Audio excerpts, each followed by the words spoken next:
ఇగో అనమాట. నాదని నువ్వు ఎప్పుడైతే అంటావో నాదని నేనే అంటాను. మనం ఏమనాలంటే ఇదేదున్నా నీదైనా నాదైనా ఆయనదే. ఆమేన్, హల్లెలూయా, హల్లెలూయా. నాకేముంది ఇక్కడ? మనం అసలు ఎలాగో దావీదు ఎక్కడి దాకా వెళ్ళాడంటే ఆశీర్వాదం ఎప్పుడు కూడా, మనశ్శాంతి ఎప్పుడు వస్తుంటే మనము బాగా ఆత్మ సంబంధంగా లోతైన అనుభవంలోకి వెళ్ళాలి. ఒక చోట అంటాడు, నేను దిగంబరిగా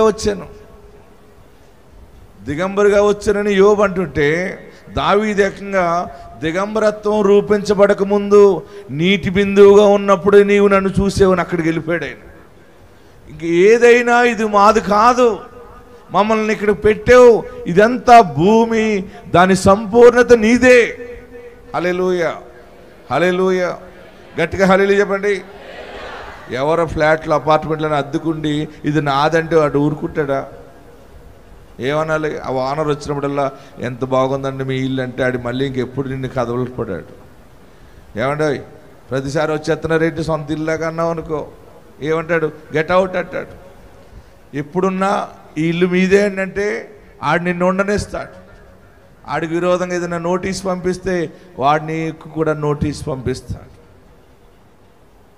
ప్రియులరా, దేవునిది అనేది నువ్వు గ్రహిస్తే నమ్మకమైన వానికి ఆయన తాళపు చెవులిస్తాడు అనమాట. ఆమేన్. దావీదు ఇంత పెద్ద మాట ఎలా చెప్పగలుగుతున్నాడంటే, భూమి దాని సంపూర్ణతయు లోకము దాని నివాసులను యెహోవావే.